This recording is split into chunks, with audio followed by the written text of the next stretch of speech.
Lessons from the AI Analyst, 10 AI features that will revolutionize your supply chain, and how skills shortages are causing transformation delays. Those are just a few of the topics we'll cover here in episode 207 of Transformation Ground Control. Welcome to Transformation Ground Control. Ground Control.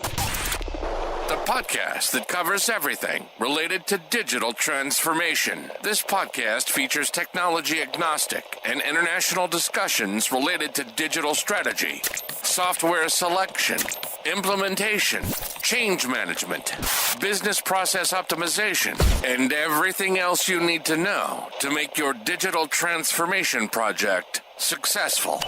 Whether you're embarking on an ERP implementation, supply chain transformation, or any other business or digital transformation, this podcast is for you. Now, here's your host, Eric Kimberling.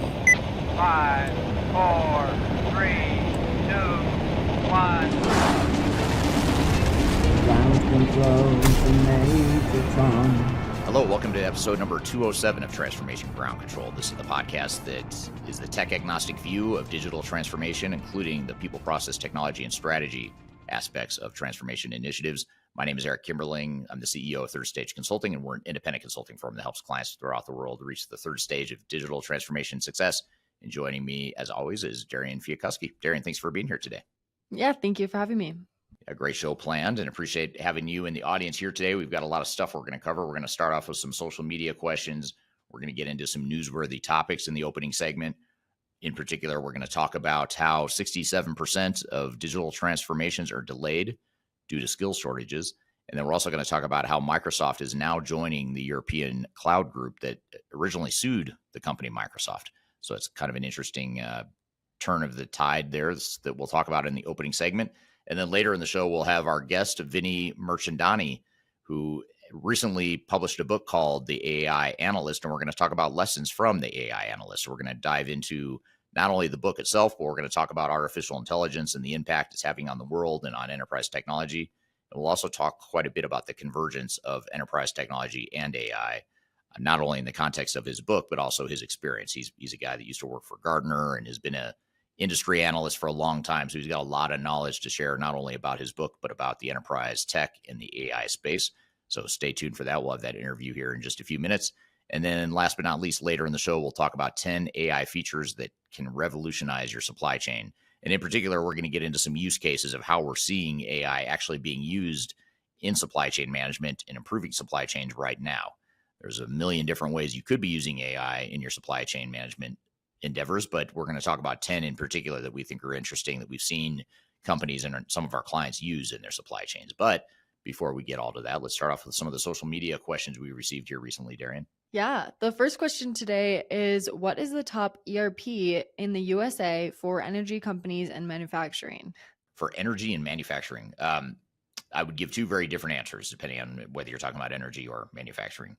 In manufacturing, I'll start there because it's a little bit easier, a little bit more broad. There are a ton of manufacturing systems available, especially because ERP systems were largely built for manufacturing. I mean, that's really where the ERP originated. If you think back to the 80s, and back in the 80s, companies were using something called MRP, and then MRP, which is material resource planning, which was really the way manufacturers were trying to tie together their procurement and their the actual shop floor manufacturing, the warehouse management, just trying to manage all their inventory and their finished products from start to finish. That's what MRP was really designed for back in the day. And then MRP evolved into ERP as we know it today. And then ERP sort of expanded outside of manufacturing into other areas. So the reason I give that quick lesson in history is because there are a ton of options available for manufacturers that are looking for an ERP system. You've got the big three, which are SAP, Oracle, Microsoft, and they all have a ton of manufacturing clients. But then, what's really interesting about the manufacturing space is you've got a lot of other options outside of the big three. You've got a lot of good tier 2 and tier 3 niche solutions. You've got, Epicor and Infor, Decom, Acumatica are just a few examples of some manufacturing focused systems. And then you've got, of course, NetSuite and other, smaller, lower tier systems, although NetSuite's not really a smaller, lower tier system, but they focus more on the small and mid market. So those are just a few examples of the types of systems available to manufacturers. And then if you go even beyond that, if you want to look for a specific solution that's specific to the type of manufacturing you do, then there's other options as well, in addition to the broader, bigger options that I just mentioned. So, for example, if you're a food manufacturer, there's a product out there called Just Food. I think they got acquired by someone recently, so they're part of Aptian, I believe it is, bought Just Food, which is a food manufacturing focused ERP system that's built on the Microsoft Dynamics platform. So that's one example. You've got Plex Systems, which does a lot with automotive, and I could go on and on. There's a lot of different systems out there that focus on different niches within manufacturing. So a lot of options out there for manufacturers. Energy, in my opinion, though, is a little bit more tricky. I think that's a harder industry to crack as it relates to ERP systems, because you have to, well, first of all, you have to recognize that it's highly unlikely that you're just going to implement one ERP system for an energy or a utility company. They just, the needs they typically have are just so diverse and different in terms of asset management and mobile workforce management and things that manufacturers and other types of companies oftentimes don't have. So that's why you do see SAP, you see a lot of Oracle in the energy and utility space, but you also see companies like IFS, which has a strong focus on enterprise asset management. You also start to see some niche solutions like Maximo that is very common in the energy space. And then for gas and electric utilities, the companies that you and I, Darian, and others listening, the companies we pay our electric bill to or our gas bill to, those consumer facing companies that are the actual utilities, those companies oftentimes have a need for other non-ERP types of technologies that have to plug into an ERP system or bolt on. So things like GIS or geospatial technologies to track where all the meters and the lines and the substations and all basically the infrastructure out in the field. They have technologies that specialize in tracking that sort of stuff. And then you've got outage management and workforce management, things that are fairly unique to utility. So I could go on and on, but those are just a few things to consider and a few examples of the types of systems that organizations might consider for manufacturing or energy. Yeah, absolutely. And let's get into this next question/comment. I want to get your opinion on it. It says custom dev is overlooked and is overrated in all but very small number of cases because it's not just the initial investment. It's maintenance and the future proofing that never ends. Only seems worthwhile for single function solutions where nothing appropriate exists. Better choice is to use best of breed and invest in add-on function dev, best of both worlds. What are your thoughts on this? Yeah, I agree with that. In fact, I have a forthcoming YouTube video where I talk a little bit about that specific thing, which is, in the video that I just filmed the other day, I'm whiteboarding basically a quadrant of 4 major options you have when you're defining your digital strategy or the types of enterprise technologies you might be considering for your digital roadmap. And, I talk about single ERP systems. I talk about best of breed. I talk about software platforms. And then I talk about the 4th one, which is custom dev. And in that video, there's a whole section on custom dev. And it's actually the first time I didn't realize it until I was filming the video, but it's the first time I've really ever talked about custom development in any of my videos. And it's kind of fascinating because you do tend to think past that option because you always think, well, let's go find something off the shelf and let's go find a system that doesn't require us to recreate the wheel. So it makes sense that, your first instinct may not be to go custom dev, but to this person's point in their question or comment, it's important to note that, ERP systems or best of breed or even software platforms aren't going to give you everything you need. And there's always going to be some gap between which you're able to get off the shelf and what you need to run your business and to be different. I think a lot of times software vendors want to sell you this vision or this expectation that you don't need to be different. You could just be like every other peer in your industry, but that's not realistic to say or think that, because there's a reason competitors are competitors and that they do things differently because they're trying to create their own competitive advantage, and they're trying to compete and be better. So that sort of runs contradictory to the thought of standard ERP systems that work one way with pre-configured industry solutions. It's just not realistic. It's going to be realistic for a big subset of your business, but the question then is, what do you do about that stuff that's your secret sauce, or the thing that makes you different, or the thing that gives you a leg up or an advantage over your competitors? And that's where custom development can be super powerful. And I actually want to get into this a little bit with Vinnie later in the show when we talk about his book, The AI Analyst.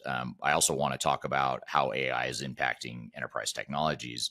And one of the things that I want to get to is understanding how AI might make custom development more viable again. It used to be a thing, 20 or 30 years ago. It was pretty common for companies to create custom development solutions, but now it has sort of a negative connotation in the space. So I'm curious to hear how the advent of AI and the fact that average people that aren't developers now suddenly can become architects of solutions without having to know how to code. I think AI might change things and change the mindset around custom development. So I agree with what this person says as it relates to today, but I'm also curious to see how things evolve and maybe become more viable for custom development, given the world of AI and just changes in technology in general. Yeah, absolutely. Some great points there. But I want to get into our couple of newsworthy topics of the day. We have some good ones today, starting off with the skills shortage that you mentioned earlier in this podcast. So this first article is 67% of digital transformations delayed due to skills shortages. This new report reveals that IT skill shortages are causing major delays in digital transformation projects, with 67% of initiatives running behind schedule. Emerging technologies like AI are widening the gap, making it harder for companies to find the talent needed to keep up. The key impacts include delays in product development, disruptions to operations, and lower customer satisfaction and lost revenue. So the message behind this article is very clear, and it says that without addressing these skill gaps through reskilling or upskilling, businesses risk falling behind in innovation. Eric, how do you think this will play a significant role into delaying digital transformations, and are there specific areas where companies will fail it the most? Yeah, I think this is a real issue, and it's something we've been tracking for years now. I think that we're experiencing a sort of perfect storm of strain on technology skills right now. I mean, you think about all the things that are coming together to create this problem. You had COVID a few years ago, which caused a subset of people to just drop out of the workforce altogether. You had COVID, which also slowed down sort of the development and the educational ambitions of many people just because of COVID. So you had that happen, and then when you add on the demand side of things, that's more like what's happening with supply. But then when you look at demand, the demand is increasing for these same skills that we never had enough of to begin with. Now there's an increase in demand because now you've got software vendors that are sunsetting their old legacy products and moving customers to the cloud. And so you have a lot of, call it, artificial creation of demand for digital transformations to happen right now, or at least in the next couple of years. And so that's creating this spike in demand for technical resources that know these sorts of technologies and understand technology. And there's just not enough people to go around. And so you're right. It's causing a slowdown to where not only is there a shortage of skills for the system integrators and the technical implementers, but the companies and the organizations themselves that are going through the transformations, they're having trouble as well. So it's sort of like a double whammy. Not only can they not get the resources they need from their technical providers, but they're also having trouble filling their own internal roles.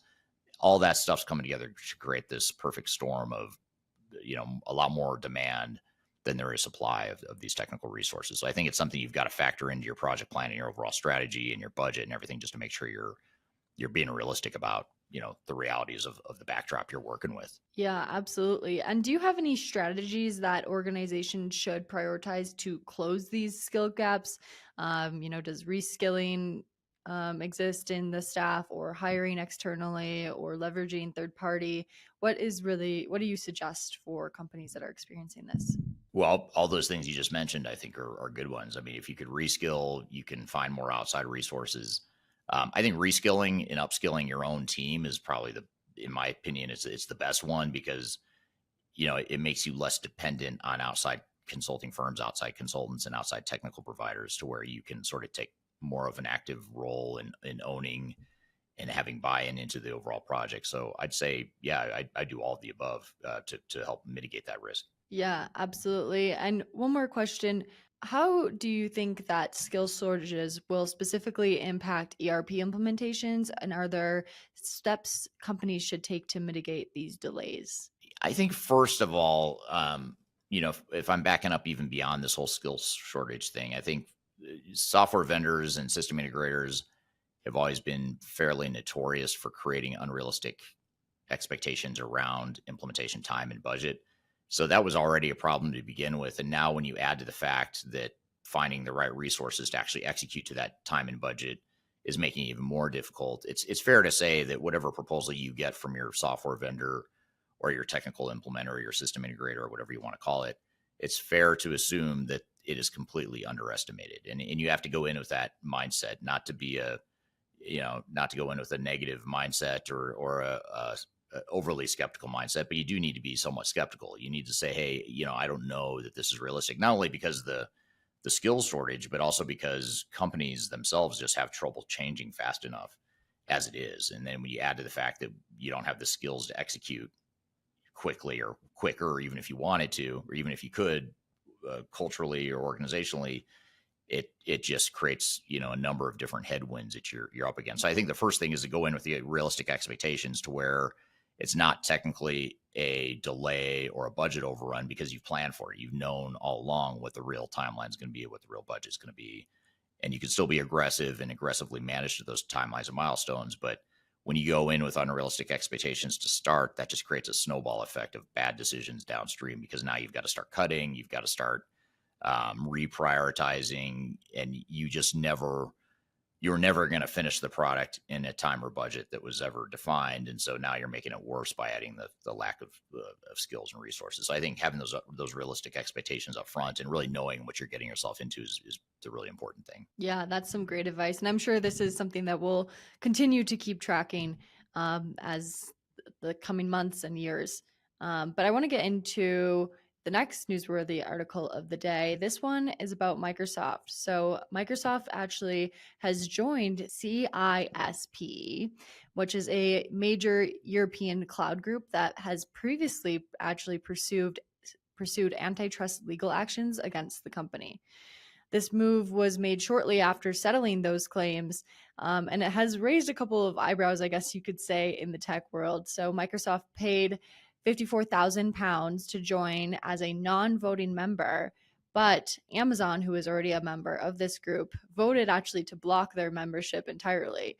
Despite the friction, CISPE's board accepted Microsoft's application on January 15th. This decision reflects the growing tension and collaboration challenges in the cloud computing sector, particularly as major players like Microsoft face scrutiny over competitive practices. Eric, what do you think about Microsoft's move to join CISPE, and what do you think it suggests about their approach to addressing antitrust concerns in Europe? Well, I mean, Microsoft has a long history of antitrust issues in Europe, going back to the browser days. Back when Internet Explorer was around, and Netscape, and some of the browsers from the 90s and early 2000s. There were suits against Microsoft for packaging Internet Explorer in Windows and sort of making it the default browser for new laptops and whatnot. And so the EU sued Microsoft for that. And the lawsuits have continued. I mean, the EU tends to be pretty not rigid, but they tend to be pretty aggressive in their regulatory regime, as far as suing the tech providers. They've also sued Google for similar reasons. So there are similar antitrust concerns. So I think it's interesting now that they are suddenly becoming part of this group, though. I think it just goes to show that, I don't want to say time heals all wounds, but it's sort of like that was in the past, and now hopefully they've changed and addressed some of the antitrust concerns, and now they're more able to join a group like this. So I think that's sort of a natural evolution that's kind of encouraging. And I'm not surprised that Google, by the way, resisted or was against Microsoft joining. That makes sense. That's a natural competitive reaction to that, I suppose. Yeah. And speaking of, competitive dynamics, can you explain some, I guess, explain some of the competitive dynamics between major cloud providers like Amazon, Microsoft, Google, etc.? Yeah, it seems like they have like a love-hate relationship. There's areas where a lot of them are collaborating, and there's areas where they're competing. But I think in the tech world, it's just changing so fast that they're having to collaborate more, and then rivalries becoming friendships or collaborations more quickly. And that whole cycle of, to your point about Microsoft joining this group in the EU, things change faster now. In terms of situations and levels of collaboration and whatnot. So I think it's becoming more and more common, especially because even for the big tech providers, it's hard for them to scale as fast as they need to on their own. You think about like all the computing power and infrastructure that's required for AI. I mean, it's just such a mad dash to create these massive infrastructures that it sort of behooves the tech industry to collaborate more. Although the more they collaborate, the more likely they are to get dinged by the EU to say that they're, being monopolistic because they're collaborating. And so you kind of have to walk that fine line of, collaborating and leveraging partners and, doing what's right to create innovation as fast as possible. But you have to do it in a way that's not going to raise the attention of the EU or the US government or any other large regulatory body in the world. Yeah, absolutely. One more question. Do you think that this case highlights a growing trend of regulatory and industry pressure on large cloud providers? I think it does. I think that the pressure on cloud providers is going to increase in coming years. I think there's some regulatory stuff that's still to come because I don't think we've truly felt the pain of the downside of cloud in terms of, getting data out of a cloud system or cybersecurity issues. What happens if and when there's a cybersecurity breach amongst one of these cloud providers, and then customers hold those cloud providers accountable for whatever damages might occur. I think there's a lot of legislation or lawsuits and legal matters that'll be worked out on that front. And then also just what I'm really intrigued by and interested by, and I'm curious to see how it unfolds, is a third area of potential regulation or legal issues for cloud providers, which is what happens when, they jack up the prices of their subscription fees to the point that a company can't realistically pay that bill, or they're sort of forced into finding another alternative because it's becoming too costly. Their OpEx costs are going up way too much. And, the software vendor sort of has, sort of a lock on these customers. I'm curious to see what sort of legal actions might come out of that. So I think I think it's going to get messy legally, in my opinion, especially then when you add in AI and intellectual property and confidentiality of data privacy and whatnot. I think all that stuff is a recipe for lots of regulations and lawsuits in the future. So not to be overly pessimistic, but I think there's a lot to be determined legally and regulatory wise in the future. Yeah, absolutely. I feel like we're hearing about something new regulations that come out or get pulled back every single week. It's always changing. So it'll be interesting to see how that changes in the next year. Yeah. Countries like the US are changing presidents all the time. I mean, it's just confusing. It's hard to keep up with what's going on in the world, but well, good. Well, that's good stuff. Thanks for bringing up those great newsworthy items and the great social media questions. We're going to shift gears though. And here in just a moment, we are going to bring on our guest this week, who's Vinnie Mirchandani. He's an analyst that's been with Gartner, among other places, and he's been in the space for a long time. I've known him for a long time.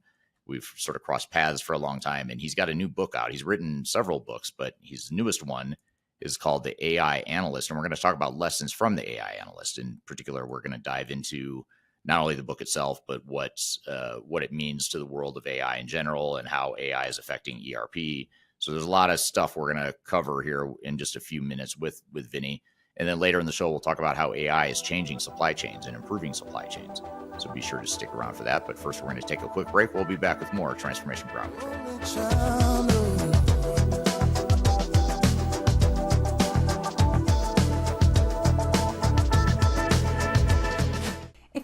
involved in any sort of digital transformation or business change initiative, you will want to download the Digital Transformation Report.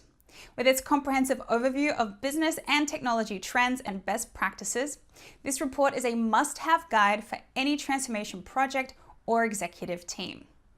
Download this free report by visiting Third Stage Consulting at thirdstage-consulting.com.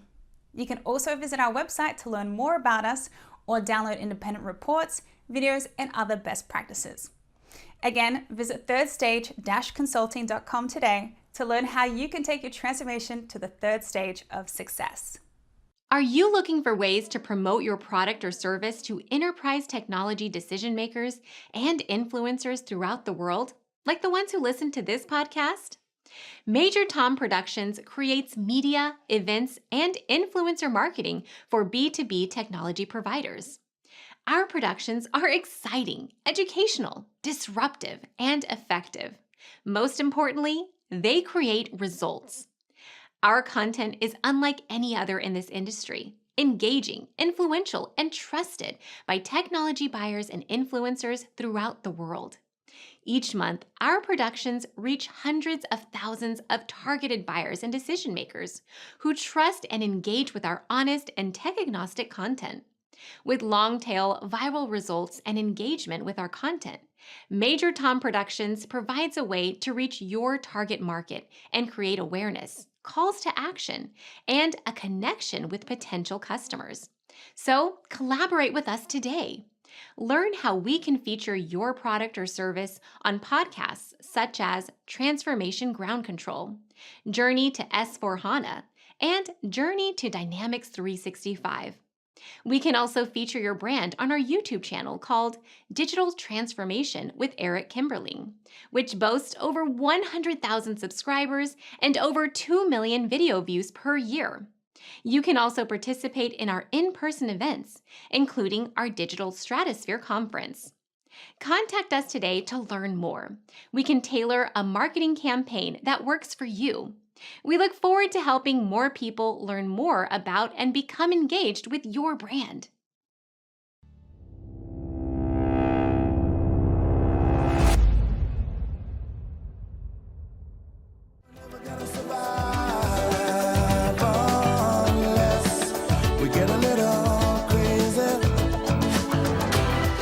Hello, welcome back to Transformation Ground Control, episode number 207.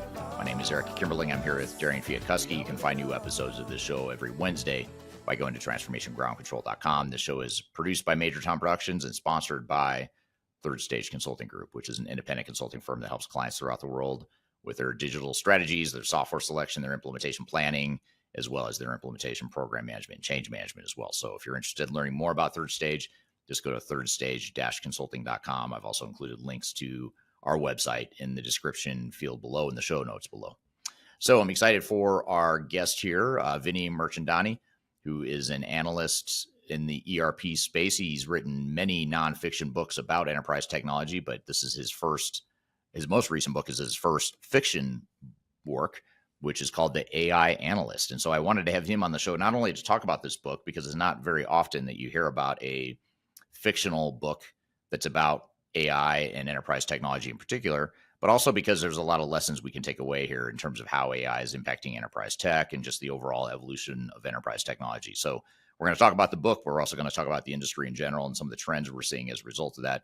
So with all that being said, Vinnie, thanks for being here today. Eric, first of all, thank you so much, and to your audience for joining us today. And in terms of location, I'm coming in from Tampa, Florida. So a little bit different. We don't get much snow like you do in Denver. But I'm guessing it's a thanks little for warmer having there. us. And, not only talking about the book, Eric, I hope you bring out, what an exciting time we're living in right now, right? I wrote a book a couple of years ago about how in the last 5 years, so many new vertical edge applications have become viable, from telemedicine to reverse logistics to a whole bunch, right? And the rate of pace, it seems like this year, it's just dramatically increased, right? Whatever you may think of Trump, just what he's unleashing, good and bad, is going to change industries, right? The news out of China yesterday, the DeepSeek, the whole AI world, the cost of AI may dramatically drop as a result. So this is, as an innovation author, this is so exciting. And one other point. Thank you.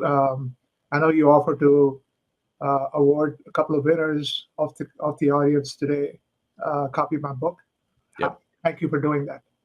Yeah, absolutely. And actually, I'm going to have you introduce yourself and just to like talk a little bit more about your background in just a moment. But could you hold up a copy of the book? You've got a physical copy. You were kind enough to give me an e-copy, but could you hold up a copy of the book? It's AI Analyst. We are going to give away 2 copies of this book, either physically or ebook, depending on which one you want. And we'll probably do it about halfway through the discussion here today. So stick around for that. But if you're interested in receiving a free copy of the book, just drop the word interested in the chat here, whatever chat you're listening to. And I'm going to pick 2 people at random that will give either an electronic or physical copy book or physical book too. So drop interested in the chat if you're interested in being part of the informal drawing that we'll do for the free copies, the 2 free copies here today. But before we jump in and discuss the book AI Analyst and sort of what it means and how it relates to today's world of technology and all that rapid pace of change that you're talking about, it's a very timely time for you to be releasing this book and for you to be discussing it here today. But tell us, before we get into the book, tell us a little bit about yourself and your background. You and I have known each other for a long time and sort of circled in the same space here for decades. But tell us a little bit about yourself for those that don't know you. Oh, absolutely. So currently, I run a firm called Deal Architect, which is partly an analyst firm, partly a consulting firm like yours. We advise both vendors and buyers, and partly a publishing firm. So I've written a blog for 2 blogs for 20 years, written 10 books. This is my 10th book that I'm releasing. So it's partly advisory, partly analyst, partly publishing, right? Before that, I was a Gartner analyst for 5 years. And I was part of the group that coined the term ERP. And, we saw the Y2K momentum that ERP had. And we'll talk a little bit about that as we go along. And then before that, I was at Pricewaterhouse, partly as an implementation consultant around the world. But then they asked me to set up a small research firm, internal firm, kind of a little Gartner group inside. So I've been an analyst in total about 30 years, in different forms. So, right, yeah, you've been writing and studying the space for a long time now. I'm dating myself. At Pricewaterhouse, it was client server technology. Then, as I started Deal Architect, the whole cloud world was taking off, the NetSuites and so on. And then now, obviously, it's all about agentic AI and robotic humanoid robots and so on. So I am, I've been very blessed to see a lot of change in the world and in the technology sector. Right. Yeah, that's a lot's changed, but a lot hasn't changed. And I think we're going to get into some of that here today, the things that haven't changed. But before we get to that, tell us a little bit about what led you to write a fiction book. And because I'm familiar with your work as more of a nonfiction author and writer, but what inspired you to write this particular book? So, I'll give credit to my co-author. This is also, not only is it a fiction, my first fiction, but it's also my first co-authored book. So my co-author, Kimberly McDonald Baker, is an ex-Oracle executive, okay? And she and I met at Gartner 25 years ago. And she came to me with the idea. She said, Vinnie, we should write a fiction book. You know the analyst world. I know the technology marketing world. The basic plot is a billionaire Silicon Valley executive disappears. And the analyst has worked with this executive for a number of years and somehow gets embedded in the FBI investigation. So that was the basic plot, right? And we had suspects and so on. Every 5 years, she'd call me up and say, are you ready to write? I would say, I don't have time, or I'm not comfortable with fiction, or I kind of push her off. Right. She was persistent. And finally, last November, she said, Vinnie, we are running out of time. I said, okay, I have a little time. And now, with the whole AI, we can anchor it around AI technologies. And the 2 major settings are California and Florida. So much has changed in the last 20 years in these two states. Okay, so a lot of things converge to say, hey, this could be a really fun and not just technology geeky kind of book. This could be a fun book. We can bring out the glamour of Silicon Valley. We can bring out all the excitement around LLMs and GPUs and agentic AI and so on. So a lot of reasons to say let's write a fiction book, but it's grounded in a lot of stuff that's happening in our industry. Right, right. So can you tell us a little bit about what's the book about? What are some of the what's the general plot without giving away any spoilers? But what's the general theme and plot of the book? So 25 years later, two characters are still the same. So Barry Rowan is CEO of a Silicon Valley AI and automation company called Polestar. Okay, Polestar doesn't just do AI. They're also into robotics, drones, UAVs, all kinds of automation, right? So for blue collar workers, for firemen, for farmers, all that. Okay, and so it's different from any software company we follow or any robotics company we follow. It converges all that. In addition, its definition of verticals is very different than what people today say. I'm in the utility sector or I'm in the telecom sector and so on. They define their verticals as every one of the occupations, 800 occupations that the Bureau of Labor Statistics tracks. So when they decide to go after an occupation, they really go in and look, okay, if you're going to sell to the firehouse, fire and safety departments, we better have, thermal goggles that these firemen can use. We better have acoustic suppressants. All kinds of STEM disciplines come into play when they decide to go after a vertical. Okay. So it's a next generation vendor in my mind, because they do a lot of stuff that most of the people we cover are only into software, only into IT centric stuff, and they pretend to be vertical. They really aren't. They do horizontal HR, payroll, MRP, etc. The other big character is Patrick Brennan. Patrick is an analyst at a firm called Oxford Research. So he's like an analyst like you and me. I mean, he's covered different markets. Difference is he used to work for Polestar. He worked for Barry for 5 years. Okay, so he knows him very well. In fact, introduced several verticals for Barry.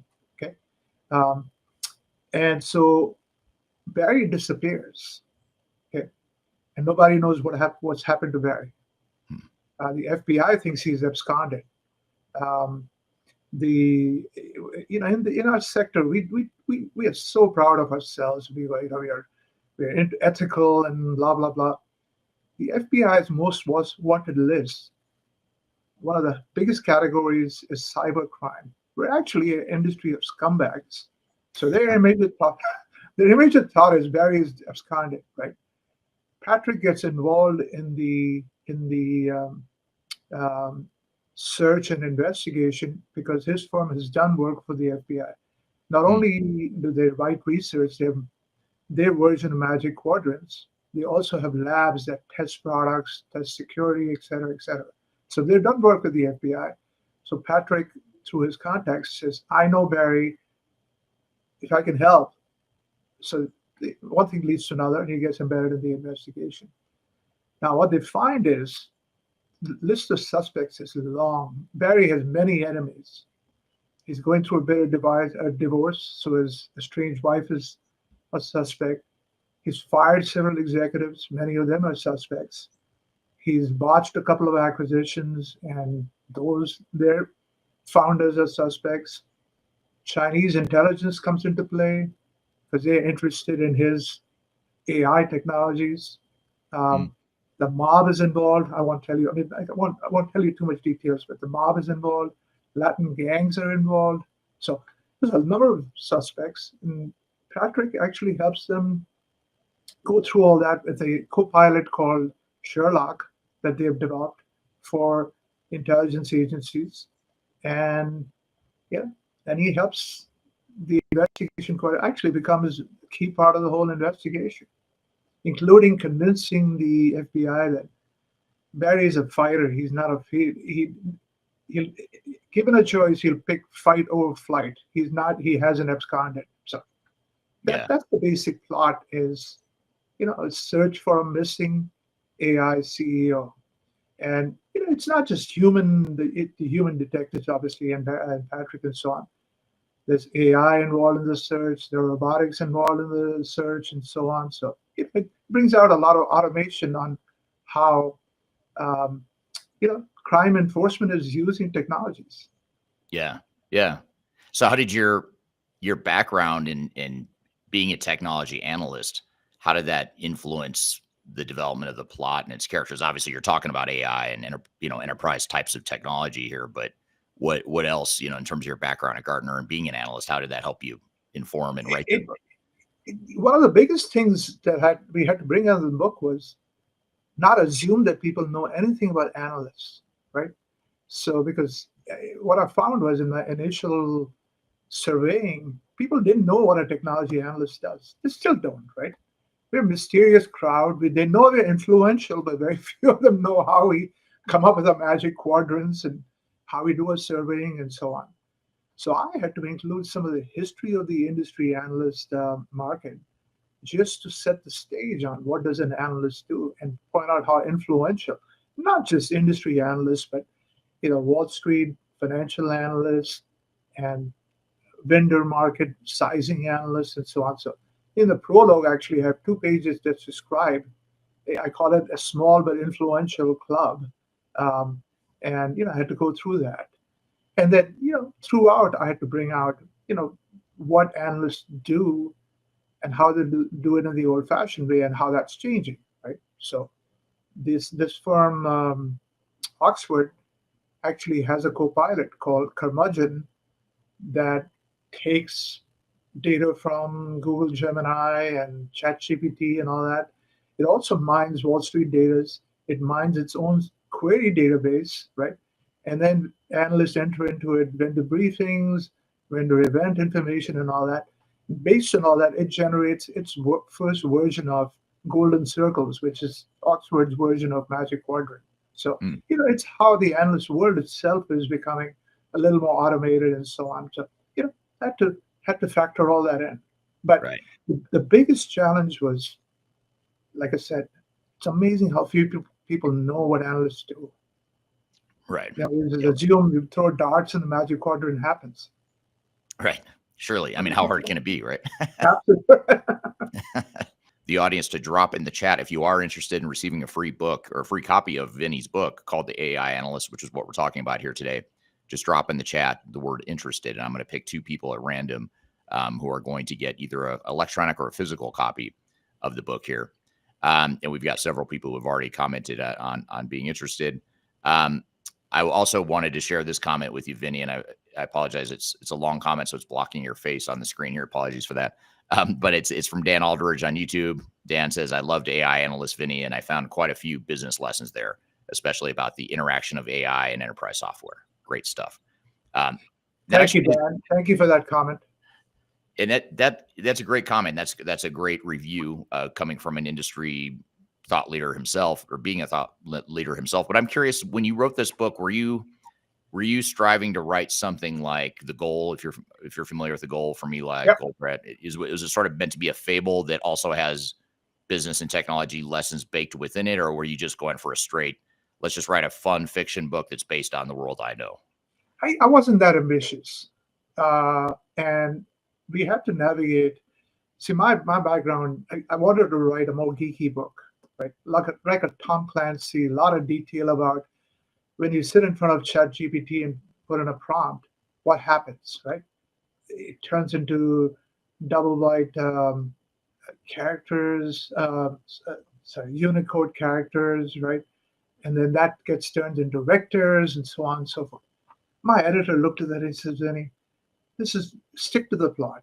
My co-author, on the other hand, wanted to write a whole bunch about the glamour in Silicon Valley, right? So there's a 12 to 15 page section on a charity. And it brings out a lot of Silicon Valley glamour. That originally was 50 pages. Again, my editor said, guys, you're drifting from the plot, okay? So he kept bringing us back. My wife, on the other hand, who had a career in psychiatry, she reads all my books for readability. She's like, Perry, cut this make this simpler, whatever. Right. In this one, she said, you need to bring out more emotion, right? So, because you're dealing with humans here. In fiction, you're dealing with humans, not just product or code or whatever, right? And so she gave me an example. She goes, early in the scene when Barry disappears, the chief counsel of Polestar calls an emergency executive meeting and convenes the meeting by saying, everybody put your mobile phones in this basket, and then tells the assistant, takes the basket and put it in the microwave. Okay. And so, and basically we just moved on to the next scene. She goes, are you serious? You got high testosterone executives. Are they just going to give the phone and say, why don't you make some of them scream? My whole life is in that phone. What the hell are you doing? What are you going to fry my phone? Right? One of them says, is John Snowden in the room? What are you doing? Right? So Right. she made us for every scene basically bring out the human emotion, humor in some cases, terrifying emotions in others, and so on. So we had to balance all this, and it ended up becoming a 600-page book. Now, Wow. one guidance that I've been given by my readers is, Vinnie, 300 pages. We like to finish the books on a long international flight or 2 cross-country flights. Stick to that basic rule.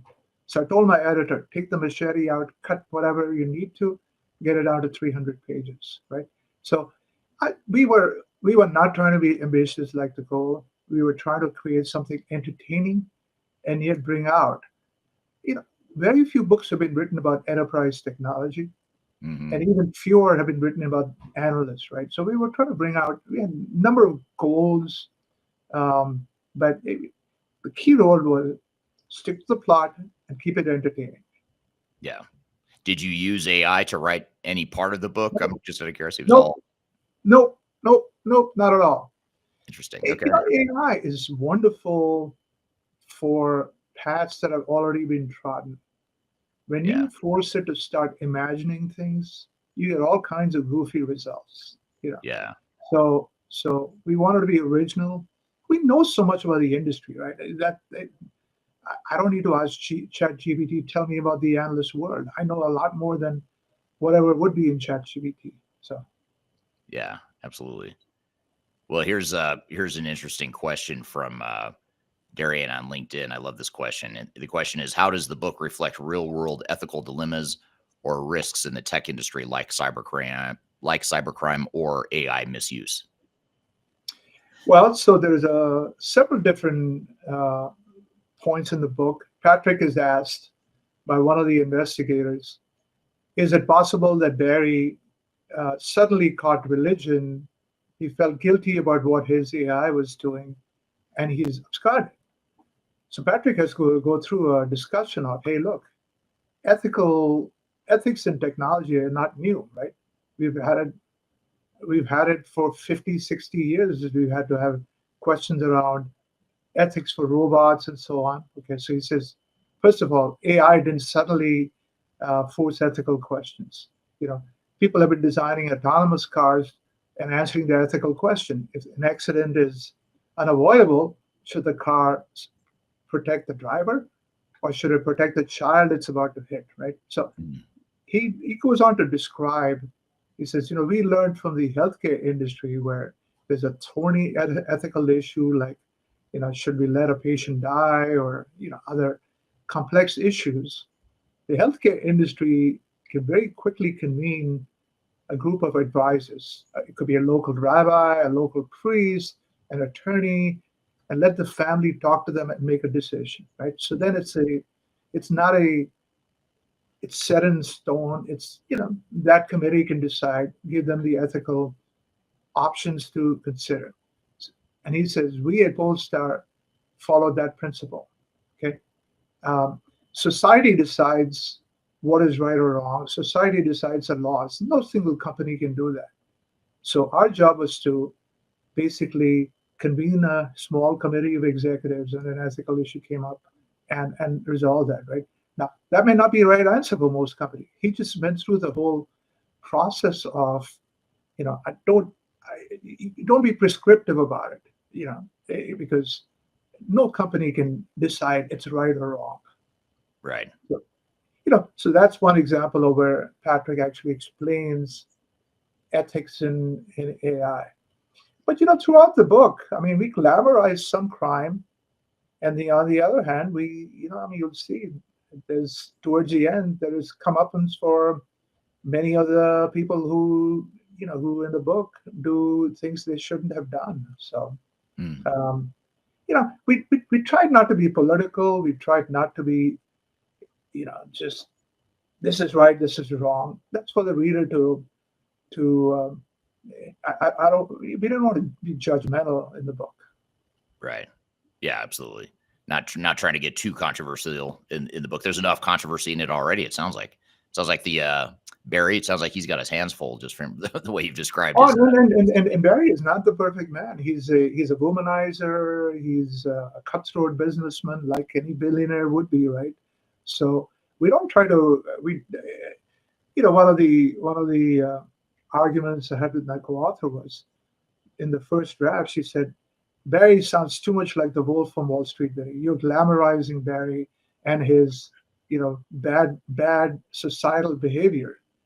And so, I mean, we had to tone that down a little bit. But you'll see in the book, he does a lot of stuff that the ordinary executive probably wouldn't do. So, here's a comment from Ed on YouTube, by the way. Ed says, AI will help humankind to grow, but it can be risky that as humans, we start stopping to analyze the information dropped by AI and we start giving our important decisions to the machines. Is that something you agree with, or did that issue come up at all in the book? I completely agree. And in the book, you will see the human rule, how both the investigators and the analyst, Patrick, do things that no AI would have done. So the blend of man and machine is critical. I mean, in another section of the book, we also talk about automation taking away jobs. Again, Patrick has a perspective on. He gives examples of previous generations of automation. It could be UPC scanners in groceries, or ATMs in banking, and how they didn't completely kill jobs. In fact, UPC scanners increased jobs, right? So in passing, we touch on a number of these topics. Yeah. And, but you'll see the human factor in this clearly. I mean, both from a logical perspective, but also the humor of having a human involved in any mix and so on.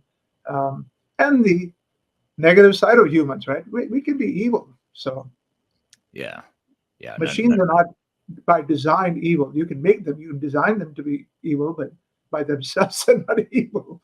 So humans can be a lot more evil. Well, that's something that fascinates me about AI longer term is the fact that we are imperfect. Some of us are evil. Some of us are, have more biases or imperfections than others. And we're the same ones that are training AI models. So how much does that imperfection and the bias and the flaws we have as humans, I'm curious over time how much of that bleeds into AI, or does AI have a way to purify some of those imperfections? I don't know the answer to that, or I don't know if you do either. I think we're seeing early signs of that already, right? I mean, I read somewhere yesterday, somebody asked DeepSeek about Taiwan, right? With the Chinese influence, it didn't have much good answers, right? ChatGPT has borrowed so much from mainstream media that it tends to be somewhat left-leaning in its answers, right? So some of that is already happening. I think we learn to, just like we decide between who we want to read, who we want to listen to on TV, we'll make our own judgments on if that is. I hope we don't just accept answers and just say, "Oh, this is God's wisdom for us," right? So I think that's where the human element is going to come in and say, sorry, machine, you're full of shit on this. Right. Yeah, that's true. Because someone will have to, and I was thinking about that with the whole DeepSeek thing that just, sort of unfolded here as we're preparing for this interview. And I was thinking about that because, China is known for being somewhat more aggressive in its censorship and its control and manipulation of information. So that might be an extreme example of what happens when that influences AI models. And it's not just China. It's also, like you said, in the US or with OpenAI. A bigger concern with DeepSeek is like TikTok, right? It is going to collect a lot of data about us, right? And one of the themes in the book is about a major data breach and how vulnerable, not so much web-based data, but more proprietary data, right? Companies have some really, really sensitive data. Oil companies have, seismic data on oil fields. Drug companies have molecular data on pharmaceuticals and so on.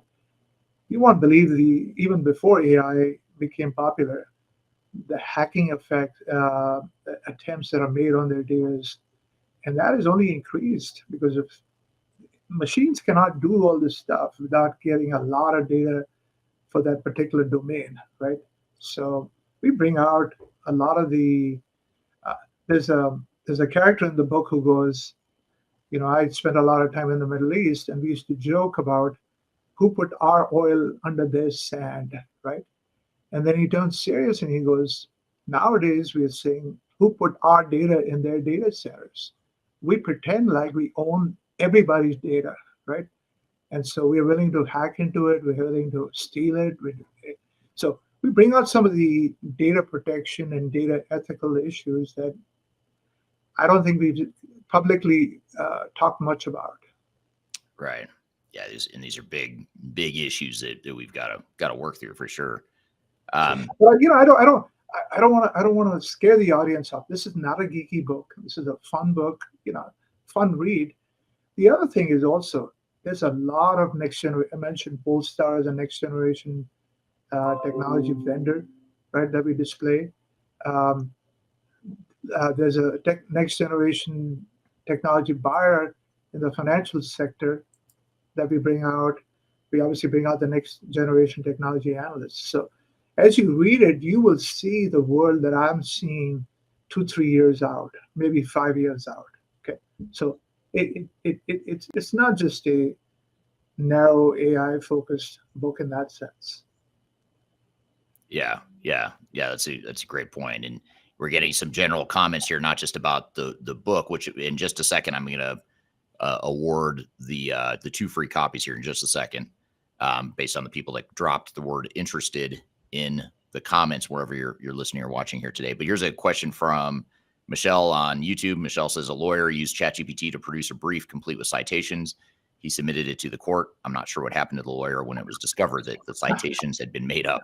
I think I heard that too. I don't remember where that was, but I think I remember maybe there's more than one case or instance where a lawyer had used AI to create a briefing, which I'm sure that's highly frowned upon in the court system, I'm guessing. I mean, we've got, we talk a little bit about in the book about traceability, right? One of the big things with AI is you need to audit the results. And so traceability of where it's sourcing the data, the citations, and so on is very important. The New York Times has sued OpenAI for mining its proprietary data. They've used articles without paying the New York Times for it, right? So we'll have to carefully navigate the minefields that are opening up with AI and use co-pilots and so on. Yeah, absolutely. And along those lines, Derek on YouTube has a comment. Derek says, a great point. Discernment is critical when it comes to using these tools and how they play a part in influencing our mindsets. Not just influencing our mindsets. Derek, that's a good point. But not just minds. From a legal perspective, right? I mean, I started my career at Pricewaterhouse as a CPA. And, you see the annual reports of companies, and there's even a page that has all the summary data, right? We had 42% growth. We had 82,333 employees and all that. Every little data point had to be validated, right? We needed an audit trail for every one of them. That same level of discipline is going to come to corporations to say, don't just accept what you get from your co-pilot or your agent, a digital agent, but run an audit trail, go back to the source and make sure you can justify what you're presenting, right? So yeah, absolutely. And then here's an interesting question from Ed on YouTube. Ed says, is there a kind of AI to analyze a business for ERP deployment? This can be interesting to speed up software deployments. So have you seen AI being used for deployments itself? It can be, and here's how, right? Eric, you and I were talking about before we started about how in many ways our industry doesn't evolve quick enough. And service providers have been especially slow, right? They love to bring teams of people to every implementation, right? I've been challenging them for a couple of years. I go, you've done 1 million ERP projects. You have work plans. You have unit testing plans. You have training modules. You have data conversion plans and all that. Put all that into a big LLM and generate the first version for every client. Why do you have to have human beings come up with each of these, recreate the wheel each time, right? Right. And they go, oh, Vinnie, it's so complicated. But it's because they don't want to. They want to stick to the talent-based, chargeable hour model, right? Yeah. That would be so easy to do, and we could get so much productivity from using what we've learned. What worked, what didn't work for the last 20 years. We could apply that, get a lot of productivity improvement. I mean, one of the most promising use cases for generative AI is code generation, right? And companies are already doing it.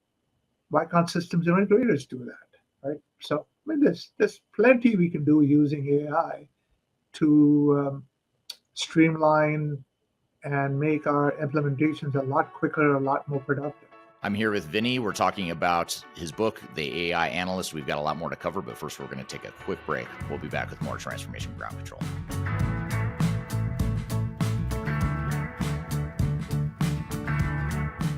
My name is Eric Kimberling, and I'm the CEO and founder of Third Stage Consulting. Before we dive too far into today's content, I want to invite you to learn a little bit more about Third Stage Consulting, who we are and what we do. I've included a link to a video right here that describes Third Stage in a bit more detail. It talks about our story, our history, our philosophy, our clients, our service offerings, and that sort of thing. But in general, what Third Stage Consulting does is we're an independent and tech-agnostic consulting provider. We help clients through their entire digital transformation life cycles, beginning with digital strategy, software evaluation and selection, all the way through and including implementation planning, implementation readiness, and the actual implementation itself. We're technology agnostic, so we only represent our clients' best interests. We do not represent software vendors. But having said that, we work very closely with software vendors, all the leading players that you can imagine we've worked with, both in helping clients evaluate and select them, but also in helping clients implement those solutions as well. So we have a very broad, objective, agnostic view of the market that is meant to really represent your interest as you go through your digital transformation. I also encourage you to scan this QR code right here to get access to our resource center. This resource center has a ton of information, a ton of ebooks that are free. You have access to top 10 software rankings, playbooks for how to make your project more successful, guides to change management, YouTube videos, all kinds of stuff that are going to help you through your digital transformation. So I encourage you to scan this QR code to get access to those resources. And please feel free to reach out to me directly to brainstorm ideas about your project. Even if it's just informally, you want to bounce around some ideas and get some informal advice, I'd be happy to spend some time with you. So feel free to reach out to me. I've included my contact information below. You can also find it in the description field of this video as well. The last thing you want to have happen is for your digital transformation to end up in court. I've been doing this for 20 years and I have seen everything. My name is Marcus Harris. I'm a software and technology attorney focusing my practice on drafting and negotiating software-related contracts and litigating software disputes across the country. Feel free to reach out to us at taftlaw.com. We'd love to talk to you about the litigation process and what you can expect.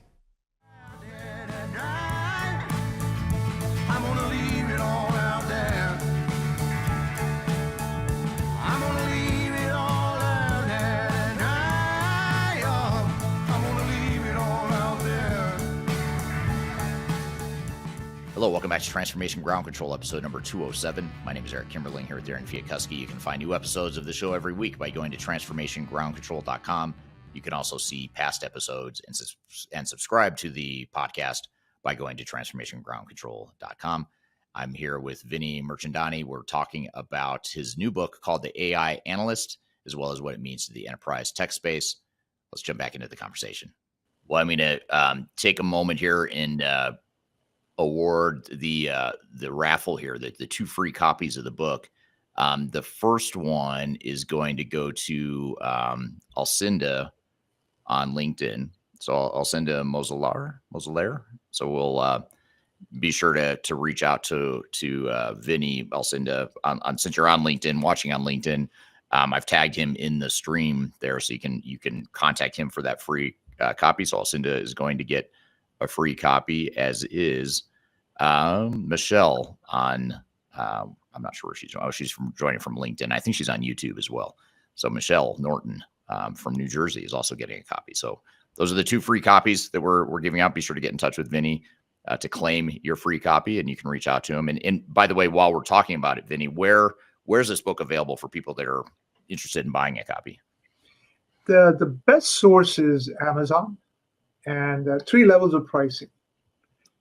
If you're what's called Kindle Unlimited subscriber, which you pay a monthly basis, the book is free. It's included in that. At least till March, I've made it available to Kindle Unlimited subscribers free. If you have to buy it on Amazon, the Kindle single copy is $9.99, or you can order a print copy. And Amazon, it's fantastic, the project. I mean, the process it's a robotic process. They actually take the whole imprint of the book and generate a book specifically for your order and ship it. I mean, within 2 days, you'll have a copy. I mean, it's amazing how easy book, once it's written, book distributions become. Oh, I know. So, it is both Alcinda and Melissa, right? What was the Michelle. Michelle. With Michelle. MECHE. Please let me know if you want an e-copy or a print copy. Either way, I'll make sure you get one. Congratulations. Yeah, congratulations, Alcinda and Michelle. Alcinda says, yay, thank you so much. Looking forward to the read. So congratulations, Alcinda. And then Serge is joining from Canada. So thanks for being here, Serge. Well, great. Well, thanks for making those free copies available. And if you didn't win and you're interested in buying a copy, you can go to Amazon to find it there. But just continuing here with some of the questions I had for you. Before I do, turns out Michelle is excited as well. So Michelle just said, woohoo, thanks so much. So congratulations, both of you. And thanks for sticking around until the drawing too. That's great that you're still here. So how is this book different from some of the other books you've written, other than the fact that it's nonfiction? I know you've written Silicon Collar and New Technology Elite. How is this similar to or different than other books, other than the fact that it's nonfiction that it's fiction instead of nonfiction? So I've written 9 books. 3 have been for thought leaders. There are 3 leadership books for C-level executives. Okay, so it's their idea. I just help them turn it into a book, because my books tend to be very case study heavy and so on, and I help them with the whole process. Okay, 3 of my books have been very, very innovation oriented. So the New Polymath, the New Technology Elite, and Silicon Collar have covered technology as a grounding principle, but not just IT, but also clean tech, space tech, whole variety of STEAM disciplines, how they make companies more innovative. Okay, and 3 have been in the SAP Nation series. I've written quite a bit about SAP, not because SAP deserves that much attention, but it's a proxy for enterprise software. It's the biggest software company. It has the widest range of global customers. It's got the widest range of vertical offerings and so on. And they're not always positive. I mean, the first book, boy, SAP was really upset with me because I documented the ecosystem around SAP. It's very expensive to implement SAP. It was more of just showing that, hey guys, you don't realize how much you're costing customers. Okay, I built the model and I said it's the 48th largest GDP in the world. Like the 40th biggest country in the world. That's why I called it SAP Nation, right? They didn't like that book at all.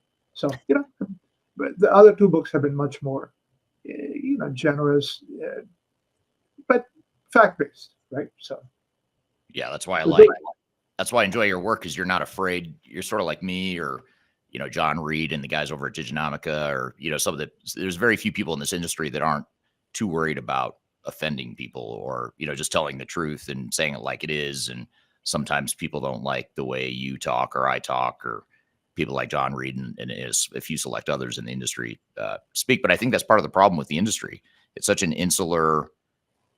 There's such an insular focus. You're so focused on yourself in this industry that a lot of times we forget to look at, well, the clients implementing technology are actually the real star of the story here. And that's something you and I talked about before we went live here today, that some things in the industry have changed dramatically, but some things have not changed. And that's one of the things that hasn't changed, but maybe it will, hopefully, over time. And that comes out in the book where we say, this is how analysts were 10 years ago. There's a quote in the book that several people have liked, where a senior analyst says, "Sacred cows make the best hamburger." Okay. Right. Yeah. And we've become as analysts, actually, we've become tame. We need to call out a lot more vendors going forward. Yeah, I think the problem, though, is that the vendors are paying for a lot of the analyst work. So it makes it difficult to be completely honest when they may not like what you have to say, if you're being too honest. In the end, you got to be honest to the market and to you're buying. The buyers, technology buyers, expect some level of, it'd be like a referee in a football game, just not making the right calls just because he's worried about upsetting some sponsor, right? Right. Yeah, exactly. Yeah, it's very true. Although, there are people in the United States here that are into American football that are convinced that the referees are favoring the Kansas City Chiefs, which is why they're in the Super Bowl. But that's a whole nother discussion. That I'm a Denver Broncos fan, and Denver Broncos are huge rivals with the Kansas City Chiefs. It's funny. In the book, we have a little bit of rivalry between the University of Michigan and Michigan State. So, oh, that's funny. My wife went to Michigan State, and she's not a Michigan fan, so that she might enjoy that. That comes out in a couple of scenes. Does it? Okay. Oh God, yes. And there's also a little bit of California versus Florida rivalry. So. Okay. So you cover a lot of ground in this book. I'm impressed. Not only impressed, anyone who writes a book is very impressive, but the fact that you're building in all this stuff on top of AI. We had to do a lot of sidebar analysis. We had to talk to FBI agents. There's a Indian wedding in the book.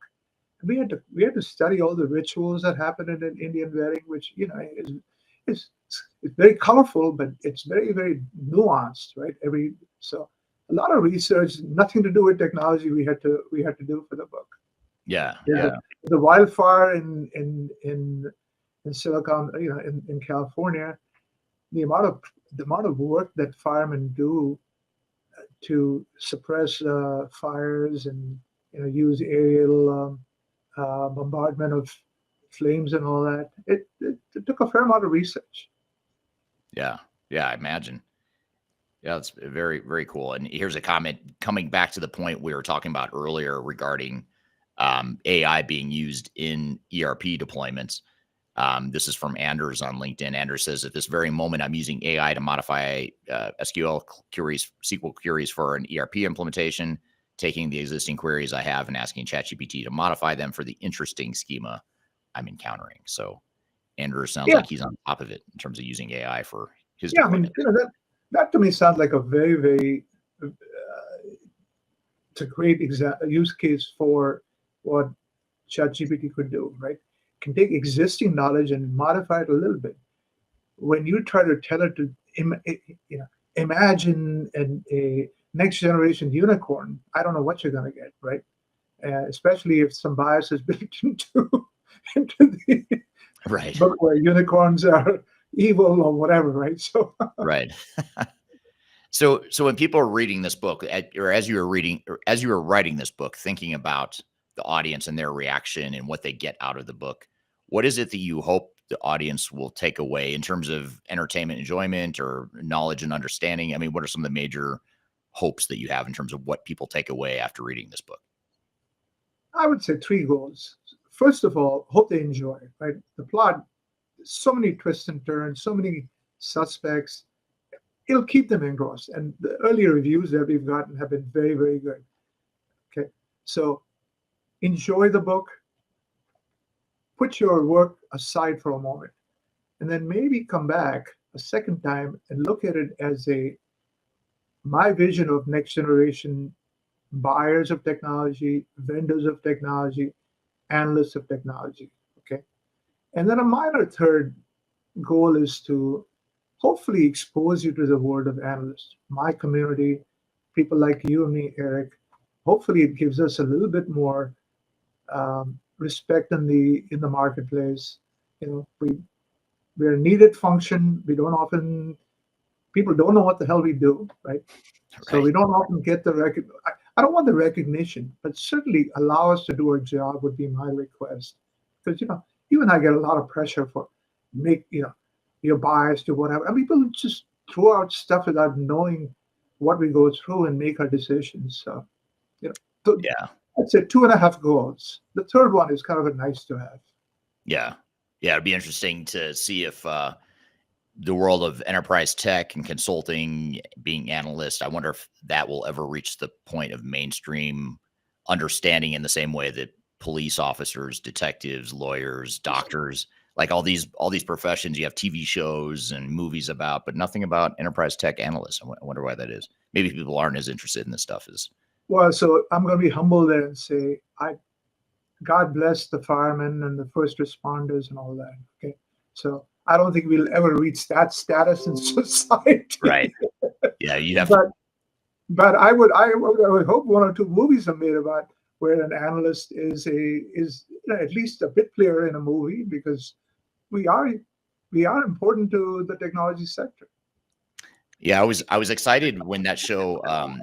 There was a show, I don't know if you ever saw it. It had Don Cheadle in it. It was called House of Lies, and it was about consulting. And it wasn't just tech consulting. It was management consultants basically, and they were going into these businesses. And it unfortunately was not a positive portrayal of our industry. It was pretty, in my opinion, it was pretty negative, but it made for good TV. So it was. I think that was on for a few seasons. So I was excited that there was at least one show that I know of that's about consulting and technology, but maybe we'll see more in the future. Maybe someone will adapt your book into a movie. That'd be kind of cool. I would welcome that. If you need an executive producer, let's talk after me. Maybe we can. Absolutely. And like I said, it was about 600 pages. We cut it down to 300. So there's way more in the script that can be adapted. Okay, interesting. I think we might be onto something. Maybe we could crowd fund the financing for that book through our movie through our following here. Open to ideas. Yeah, absolutely. What are your plans for your next books? You said you've written 10 or 11 books already. Do you have plans to write more, and what does that look like? What can we expect from you? Well, first of all, after every book, I take a little bit of a breather and not write a book for a few months, right? These things take a lot of. They drain you. Not just writing, marketing them, and so on takes effort. The next book on the docket for now is another in the SAP Nation series. Okay, and because so much has changed in that particular world, actually the whole enterprise software world. If you look at the changes that have happened just in the last 2 years, right? ChatGPT, the whole generative AI model has turned the business upside down. I mean, it's not like transaction processing isn't important. In fact, we have a lot of transaction processing we haven't done, and for verticals and a lot of regions around the world and so on. But the world has become very, very focused on agentic AI. And as we bring out in the book, next wave is going to be physical AI, which is humanoid robots and so on. All that is going to change the way we do business in using technology in enterprises. So the SAP book this time is going to look at how the world of enterprise software has changed and how SAP and its competitors are responding, and if its partners are starting to adapt the automation we just talked about, right? Because that has been a sore point for a lot of SAP customers, right? Because they're expensive to implement. So that is right now on the docket. Right. Interesting. So you're not slowing down, is what you're saying. Well, I'm taking a breather. Right. Hopefully, it won't be too long a breather. Right. And actually, while we're talking here, I'm just going to drop in the chat. It won't go to all the chats, but we'll make sure to include it after the fact. But I just dropped a link in some of the chats to Amazon where you can find Vinnie's book. So I just put a page to your Thank you. Put a link to your page here, and we'll make sure to get it in the chat after we're done being live here for those that don't see it. Or just go to the search bar in Amazon and type in the AI Analyst, right? And we'll find it there. Yeah, it was easy to find. I just looked for it while we're talking here. So what? By the way, before I move off that question, I don't just write books. I have a video channel like you, Eric. I have 2 blogs. I have an Instagram gallery. So content is constantly coming out. Much more digestible content than a 300-page book, actually. Yeah. So please keep following me. What are the best ways? That's what I was going to actually ask you next. Is what are the best ways to keep up with your work? Not just this book, which we can find on Amazon, but how can we keep up with your blogs and your other research? I usually every blog I write or every video I have, I will post a link on LinkedIn and Twitter, right? So if you follow me on those 2, you will wish you probably didn't, because you will see a lot of my content show up. Links to my content will show up there. Gotcha. Good deal. Well, good. So what are your hopes for the book? You hope that you sell a bunch of copies, that you make a difference in the industry, teach people some stuff, or what are your goals here with the book? I mean, I'd love for you to make a movie. I mean, we do have a sister company called Major Tom Productions that produces our content. And I was actually, as I was saying that, I was thinking, we could actually, that could be our first full length. Is that Major Tom as in David Bowie? It is, yes. Oh wow, okay. Yeah, and the podcast Transformation Ground Control is another reference to David. Oh Bowie. wow. Ground Control to Major Tom. Is there Ashes to Ashes somewhere in there too? Yeah, it's funny. Not many people know the Ashes to Ashes follow up to Major Tom. It's kind of depressing because Major Tom turns out is the good news. He's still alive in space. For those of you that don't know the David Bowie story or the Space Oddity story, where it's about Major Tom, he goes up into space and they lose contact with him, but you're sort of left hanging. The listener is left hanging. You don't know what happened to him. They just lost touch with him. But then he puts out a song like 10 or 15 years later called Ashes to Ashes. It's sort of a follow up. And it's sort of like, here's an update on what's going on with Major Tom. Turns out he's alive, but the bad news is he's not doing well up in space. He's on drugs. Yeah, it sounds like he's on some really, really interesting chemical substances.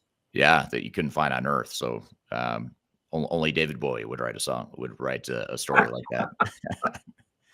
And then just another comment. William Kenny mentioned that Kristen Bell was great in that show. That was the actress. I couldn't think of her name. That was the main actress in House of Lies, which is that story, the TV show I was telling you about that's about consulting. But as far as I know, no one's made a movie yet, a full-length feature movie yet about enterprise technology or consulting or the analyst space. So maybe we'll be the first. Let's take that offline. Yeah, let's do. Like I said, I think there is so much excitement about our industry. When I was writing this book, I was looking at different industries that Polestar, the fictional company, goes after, right? And I mean, if you were to just expand our horizons and go, well, not just into IT, what chemistry can we bring in? What physics can we bring in? What biology we can bring in, and so on. I mean, there's so many opportunities to just expand our products and make them far more useful to consumers and companies, right? So that's one frustration of mine with 30 plus years of Analyst is we're still stuck in terms like ERP and CRM that my colleagues at Gartner coined in the 90s, right? The world has moved on, guys. We need to we need to expand the functionality, and we need to be doing so much more. And, like I said, it's an exciting time. I mean, Trump is a crazy man, but my God, if you look at what he's unleashing just in a week, right? Yeah. It's the rate of change is growing dramatically. And sometimes we just keep coming back to our old, we talk about data models that haven't evolved. We keep talking about MRP and functionality that is commoditized at this point. Yeah. So, Yeah, absolutely. It's going to be an exciting time. I mean, between all the stuff that Trump's done just in his first few days, few weeks in office, and also what's going on with DeepSeek and just, open AI and AI in general. I mean, there's just so much changing right now. And it's actually a fun time to be in this industry, because I don't know about you, but, I feel like it's always been an interesting industry to me, which is what sort of has kept me in it for so long, is that I enjoy it. But I enjoy it more now than ever, just because the technology is changing so quickly, and there's just so much unknown, untapped opportunity to look forward to. I mean, the whole wave of humanoid robots, right? Elon Musk has launched so many satellites. Mm-hmm. There's going to be 10x the amount of robots he releases to the world. And he's not even a player in the robotic industry. The Boston Corridor has so many robotic firms that are, just bots that can crawl, that can do backflips, and it's revolutionary, some of the stuff that's going on. Oh, it totally is. Yeah, very, very revolutionary. And Michelle is one of the two people that won the book, and she's pulling out the David Bowie quotes now on LinkedIn. I'm feeling very scared. I think my spaceship knows the way to go. Those are two quotes from that David Bowie song about Major Tom. And she said, could be applied to agentic AI for sure. So it's true. David Bowie was a visionary for sure. And by the way, this is a David Bowie poster right here behind me, if you can see it.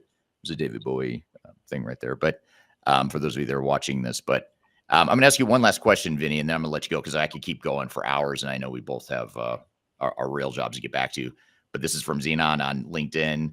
Vinnie, curious on what you believe the next paradigm shift with AI within ERPs and CRMs are going to be. What are the key problems that can be solved with these almost legacy concept coined in the 90s? So how do you see AI and ERP and CRM and some of these older technologies coming together?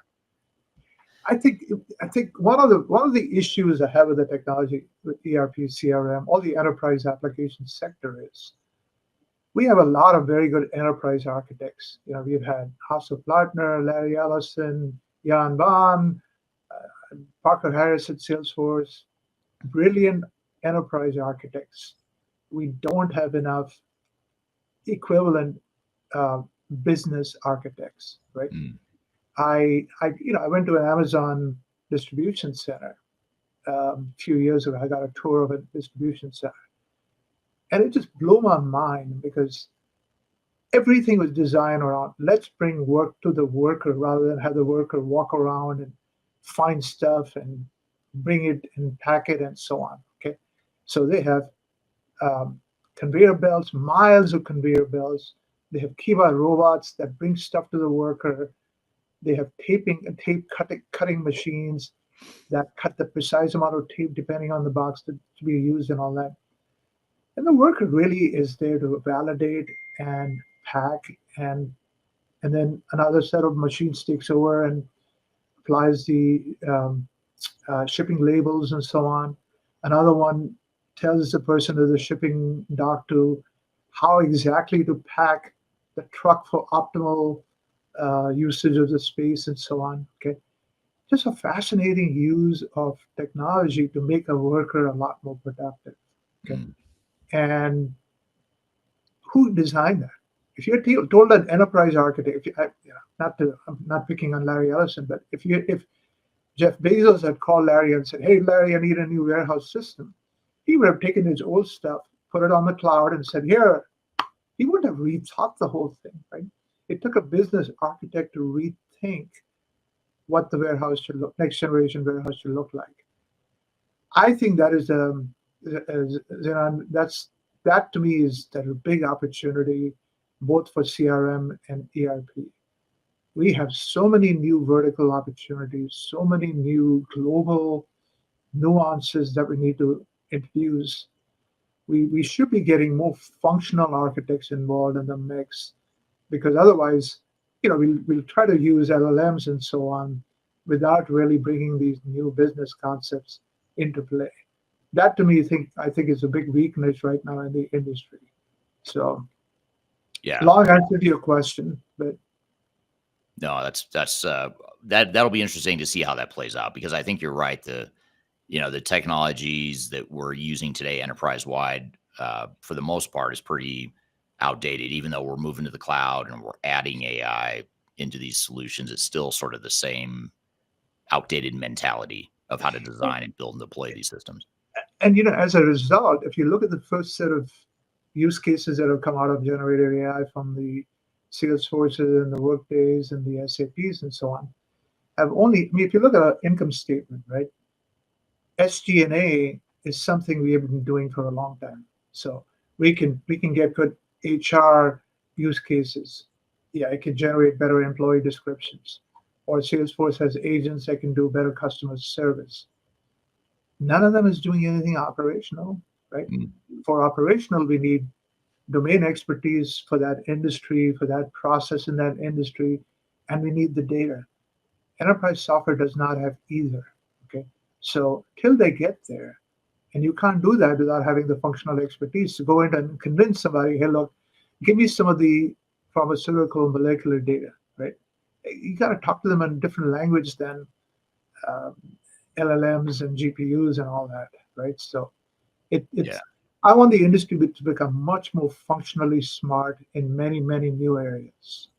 Yeah. It makes me wonder if custom development and more customized, tailored solutions are going to become more. Well, if you don't do it, actually, customers are going to do it themselves. Custom development has become a lot more. It's become cheaper and a lot more, like the SQL modification that ChatGPT can do, right? You can generate code a lot more efficiently now. Customers will do it themselves. And, I tell people, I go, when I started my career, it was very difficult to sell package applications. Customers, you would build everything. No. We can do it ourselves. And we went through a nice wave where they've been buying functionality from enterprise vendors. We're approaching a pendulum swing again where they're going to custom develop a lot more functionality. Yeah. And if that happens, we could accelerate the demise of, Satya has already said, we're seeing the death of SaaS and enterprise apps because he thinks agents are going to replace them, right? So, but yeah, it's a bit of a brag from Satya because the agents need domain expertise and enterprise vendors don't have it. So.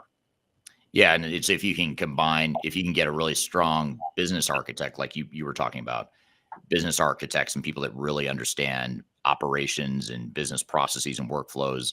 Now, all of a sudden, those people I feel like are going to become even more relevant because you're not so dependent on technology development capabilities because you can use AI for a lot of that. So I imagine if you could, companies that could get really strong business architecture functions within their businesses, they would be in a good position to potentially create their own software and create a competitive advantage. And I think for once we could actually see enterprise IT or enterprise applications become a true competitive advantage without having to overinvest in technology or worry about it becoming outdated or obsolete.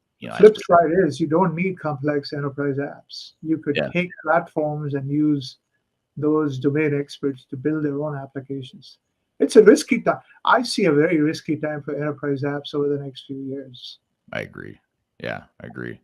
Well, thank you, Vinnie. I appreciate you being here today. It was a great conversation, and thank you to the audience for the great questions, and congratulations to Michelle and Alcinda, who both received a free copy of the book. And if you'd like to buy that book, again, you can go to Amazon and search for the AI Analyst and search for Vinnie's name as well, and you'll find it there. So hope you enjoy the book and hope you enjoyed that conversation. So Darian, we just spoke with Vinnie about his new book, and we talked about a lot of other stuff too outside of his book, but what were your thoughts and takeaways from that conversation? Yeah, it was a great conversation. I loved hearing about his book. I'm even more excited to watch the movie when you guys develop that. Yeah.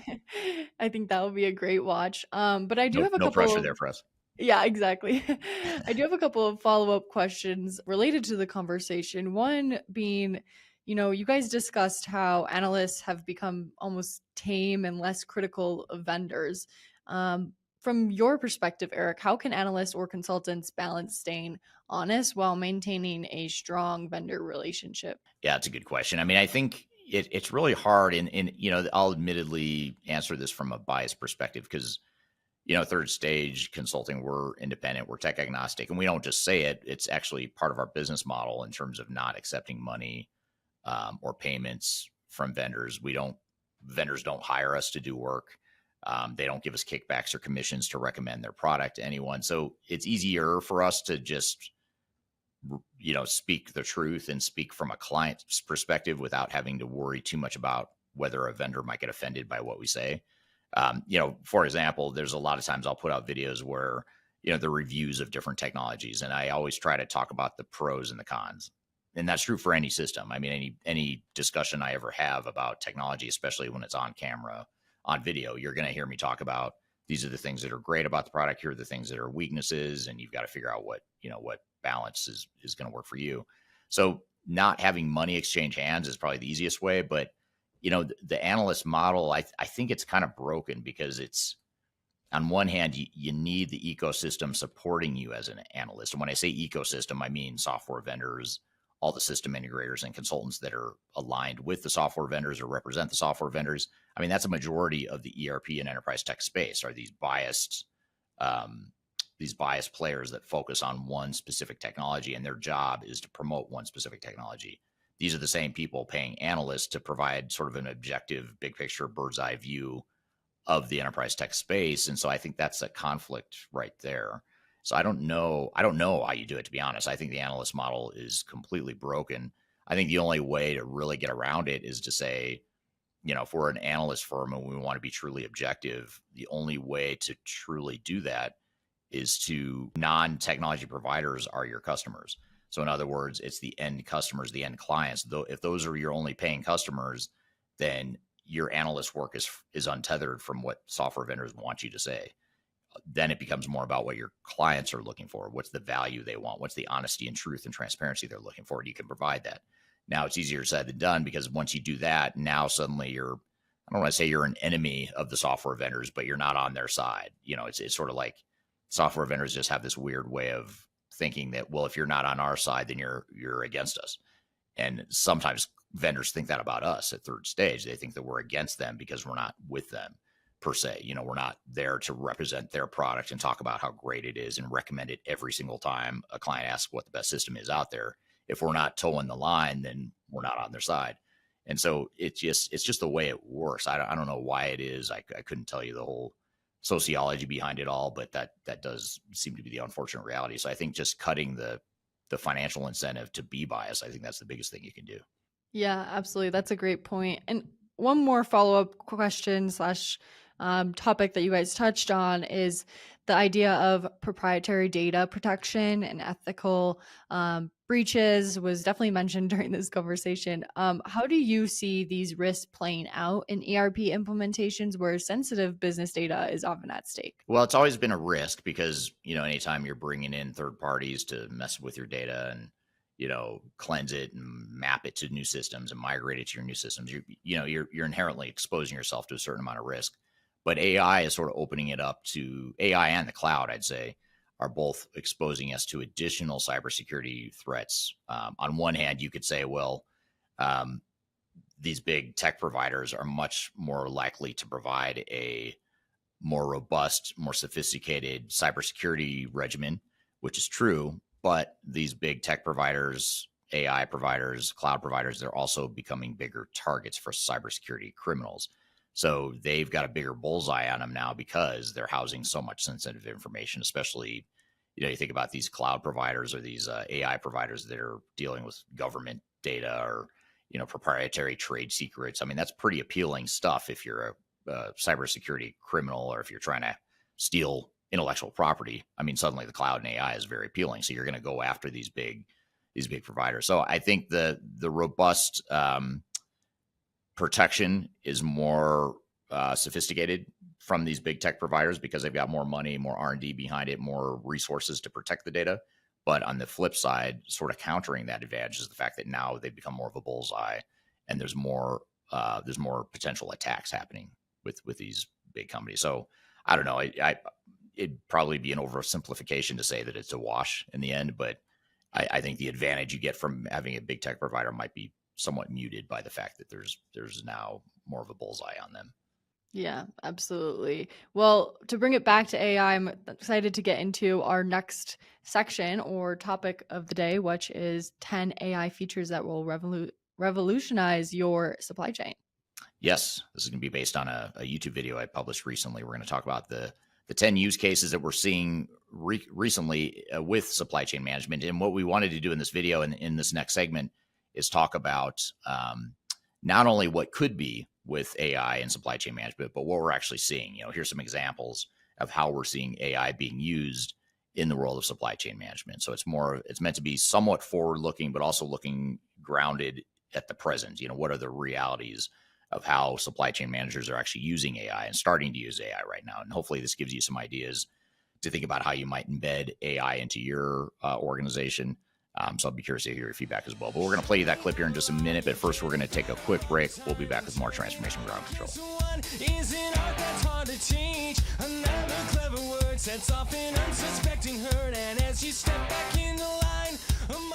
I'm excited to announce the release of our 2025 Digital Transformation Report.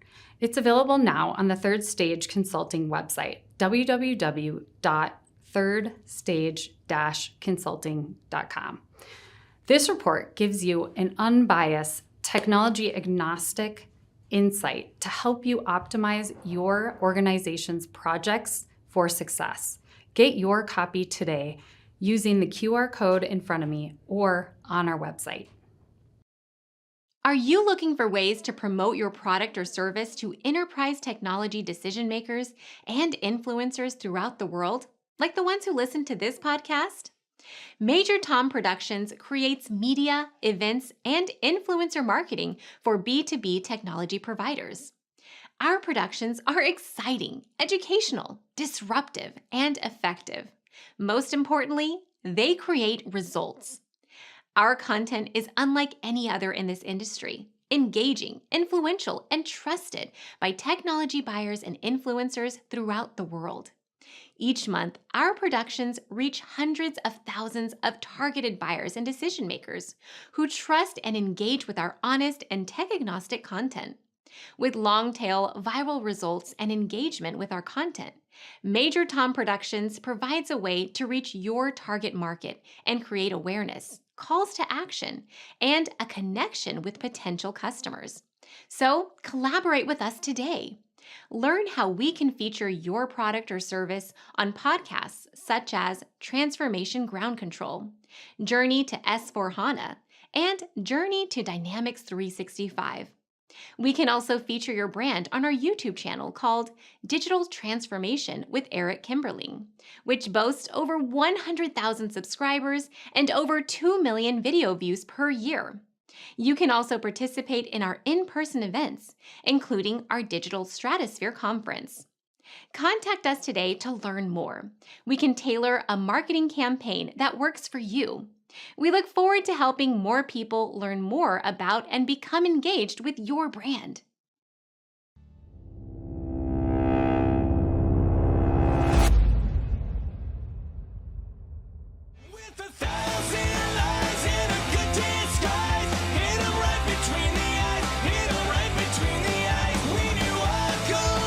Hello, welcome back to Transformation Ground Control, episode number 207. My name is Eric Kimberling. I'm here with Darian Chwialkowski, and you can find new episodes of the show every Wednesday at transformationgroundcontrol.com.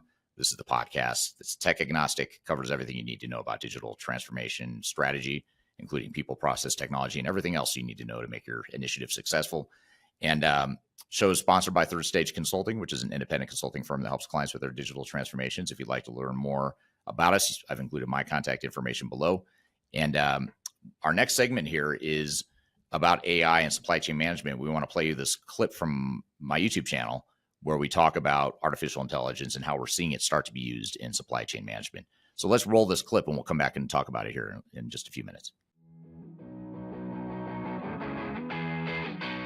The first big opportunity that AI has to really help supply chain management and helps supply chain managers be more effective is in demand planning. When we look at forecasting and planning demand, this is a big area of opportunity for organizations. First, it helps to understand why forecasting and planning is so important. If you think about supply chain management, everything we do within supply chain management is focused on satisfying customer demand. So we have to anticipate when we think customers are going to need certain things, whether it's raw materials or sub-assemblies or finished goods or some combination of all the above. And we have to figure out not only when do those products need to be done on the shop floor or procured in our warehouse, but we also have to figure out how we're going to get it to the customer at the time we've promised. There's a lot that goes into forecasting and planning. You have your internal data, so you have your historic data that you can be looking at, and AI can help you analyze historically how has customer demand evolved and fluctuated, and what's the seasonality throughout the year. But you can also look at external factors as well, and this is where it gets really interesting in how AI might be able to help, because a lot of organizations and supply chain managers use tribal knowledge and just their gut instinct on what's happening in the marketplace to try and adjust their forecast and plan for the customer demand. So for example, if we know that the economy is going to grow at a slower pace next quarter, for example, that may have some sort of material impact on our forecast and plan. And rather than using tribal knowledge, we can be using AI to analyze the historic data we have, as well as external data points such as macroeconomic indicators. We could also be looking at weather patterns or potential supply chain disruptions, other things that might affect how customers' demand might be impacted for our finished goods or our end product. So look for AI to really revolutionize how supply chain managers look at customer demand and the forecasts and plans that go along with that.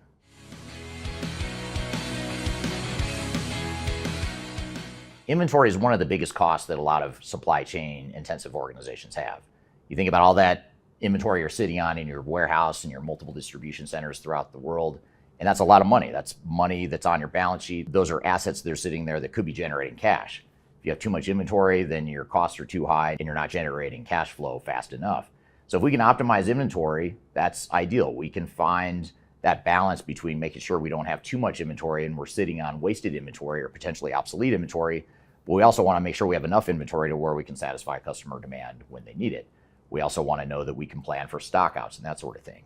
So if you look at AI and what AI can do here, AI now can take these mass amounts of data, looking at inventory levels, looking at potentially obsolete or slow moving inventory, and it can help us understand better what some of those trends and patterns are, and it can help us anticipate where we might need to invest more time and money in our inventory and perhaps liquidate other areas or spend less time and money in other inventory areas. So AI can truly change and transform the way we optimize inventory, and this has been a challenge for decades now, despite the evolutions in technology, and hopefully AI will be a way that we can start to really manage and optimize inventory levels.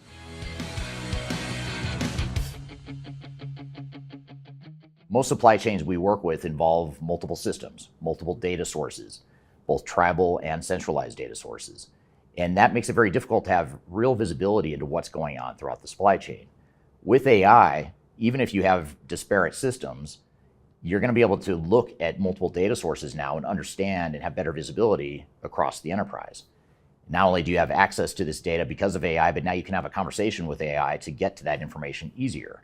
You can ask AI questions around things that you want to know about your supply chain. You can find out things like which distribution center has the highest inventory level, or which SKUs are most at risk of experiencing a stock out based on current inventory levels and current demand forecasts.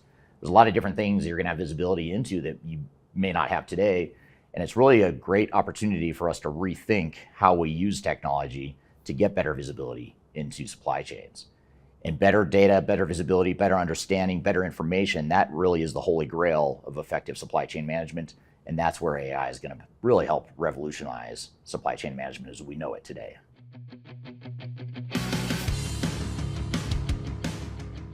With a better understanding and the better visibility to supply chains that AI affords us, now we can start to take things a little bit further and really look at how we're pricing our products. If there's a way that we could be pricing things to be more competitive, to potentially undercut competitors, or perhaps demand is so high for a certain product or a certain SKU that maybe we need to actually raise our prices, AI can be a great way to anticipate some of these potential shifts in the way our pricing should be. And the way most pricing works right now is organizations will look at their cost structure and add some sort of margin on top of that, or they'll go with what they think the market will bear based on human knowledge, which is always imperfect. But now with AI, we can look at things that we hadn't considered before. We can anticipate potential spikes in demand, which might suggest that we should be raising our price. Or we can anticipate potentially hyper-competitive situations where it might make sense to lower our price. And AI can be a great way to help us think through and understand where some of these pricing optimization opportunities are. And that's something we oftentimes don't think about when we think about supply chain management. Oftentimes we're focused on cost, inventory optimization, understanding demand, but we're not always focused on what the right price is that we should be charging for any given product. So AI has the opportunity to truly change the way we think about pricing and help us understand and respond to pricing opportunities in a way that we never have been able to in the past. Suppliers are a key part of any supply chain, and finding the right supplier and managing that supplier is very important, obviously. And there's supply chain management systems out there that allow us to track suppliers and their performance and scorecards and things of that nature, but it doesn't always give us the information we need to anticipate where challenges might lie. If we have quality issues with a certain supplier, we want to be alerted as soon as possible. If we have sole dependency on a single supplier for a critical raw material that would be very disruptive if that supplier wasn't able to satisfy demand, we need to recognize what those situations are. And when there's geopolitical risk that's happening in the world today here in the 2020s, we need to understand what suppliers are at risk as a result of that geopolitical risk, especially in a global supply chain. So AI has a way for us, and it provides us more complete access to information and understanding of what the supplier situation is, which ones we should be selecting, which is going to be the best for any given raw material, and which ones might be at risk, and help us identify where we might need to diversify our use of that particular supplier. So look to AI to really change the way we think about supplier selection and sourcing.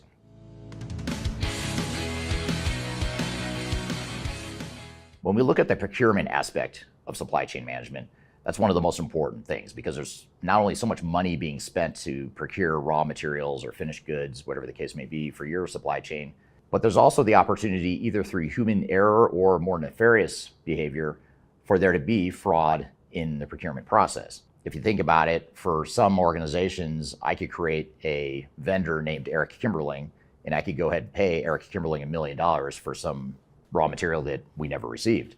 Now, obviously, you want to set up the right security profiles and things of that nature to make sure that you don't enable the same person to create a vendor and pay the same vendor without any sort of oversight or checks and balance. But AI has a way for us to proactively flag potential fraudulent situations. It has a way of understanding what's normal and what's abnormal in different data patterns in terms of how we procure raw materials and other indirect materials as well. And so AI can be a very powerful internal audit mechanism to help us identify potential issues when it comes to procurement, in particular fraud. So look to AI to really change the way we think about fraud and risk management as it relates to the procurement process.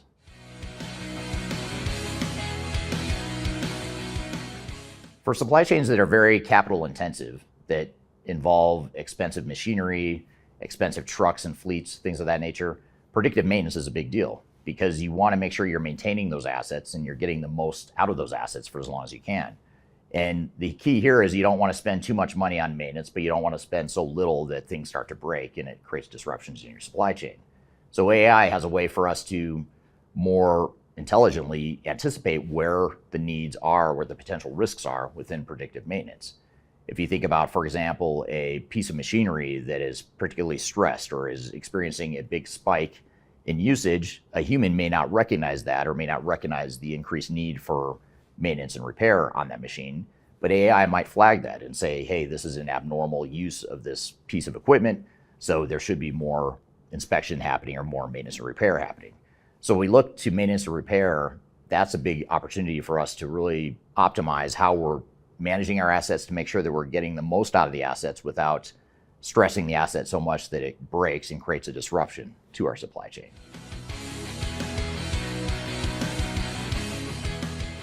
Warehouses and distribution centers are really the lifeblood of a lot of supply chains, because they're not only bringing in raw materials, but they're also stocking finished goods, and they're shipping those finished goods to customers from those distribution centers in many cases. And so there's a lot of opportunity to be more efficient. There's a lot of opportunity to better manage inventory, and there's a lot of opportunity to more quickly turn inventory in those warehouses. And when you combine AI with the use of robotics and Internet of Things and other things that are already happening in warehouses, now that convergence of those types of technologies create an opportunity for us to create smart warehouses. We can now really optimize the location of inventory. We can optimize the flow of inventory, the flow of goods. We can optimize which inventory levels we need to have, which we talked about earlier in this video. And it's a great way for us to really create the smart warehouse using artificial intelligence combined with robotics, Internet of Things, and other trends in the industry. So look to AI to really fast track this whole concept of smart warehouses. And it's another opportunity for us to become even more efficient and effective in our warehouse management function.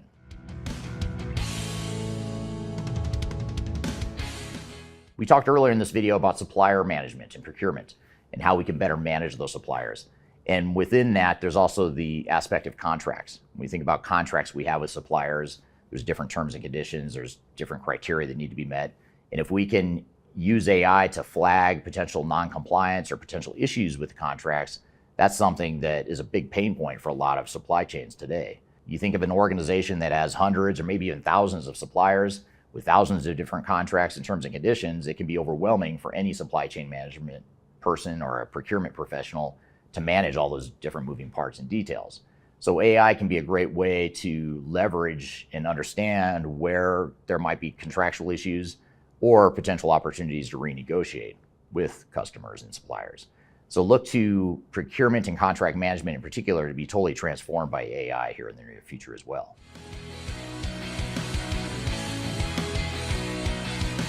Organizations that manage their own fleet of trucks and other transportation logistics find that route optimization is very important. Fuel costs are high, the cost of maintaining the assets are high, so anything you can do to optimize the routes and make sure that they're being as efficient as possible and how they get the product out to the market in that last mile in particular is going to be extremely important. So if we can optimize the routes of our transportation management, that's going to save us in fuel costs, it's going to save us in maintenance and repair, it's going to save us in capital investment, and there's a lot of upside potential to optimizing routes. Now, to be fair, there's been a lot of technology for decades now that help optimize transportation routes. So this isn't anything new, but AI really allows us to take it to another level, and it adds a whole nother layer of intelligence and efficiency optimization to that. So look to AI to also improve the way we handle transportation management and route optimization in particular here in the coming years. So I hope this has given you some guidance and some ideas on how AI might transform your supply chain in the future. There's a lot more here we haven't talked about, but these are 10 that I think are particularly compelling. In some cases, we've already seen organizations start to deploy some of these use cases.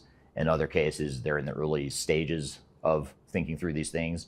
And in other cases, these are just new capabilities that are just coming out in the marketplace. And this top 10 list is bound to change over time. So it'll be fun to revisit this here in the coming years. But in the meantime, hopefully this has given you some things to think about. So that was our clip of 10 use cases of how AI is being used in supply chain management. What were some of your thoughts and takeaways from that conversation, Darian? Yeah, like you said, not only is it stuff that is going to happen in the future, but things we're seeing right now happening. And I think that's really interesting to dive into. One question I have about that, then we could maybe look into the next 5 years, let's say. What is the area of supply chain, like demand forecasting, inventory management, logistics, that you think AI will disrupt the most?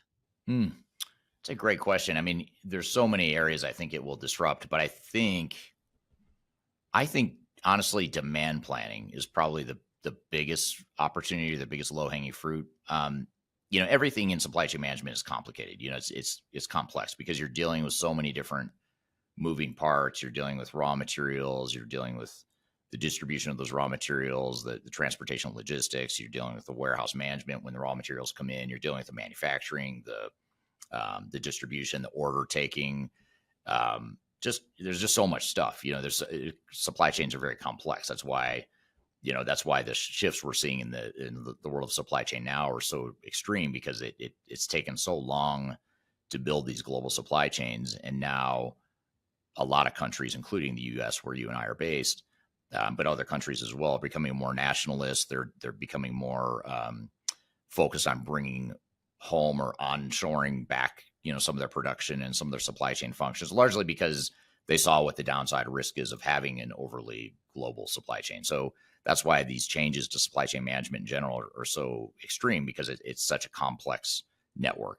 So having said that, I think there's tons of opportunity, but I think the biggest opportunity for AI to make the biggest difference is with demand planning, because demand planning is all based on a really hard to predict behavior from consumers or your end customers.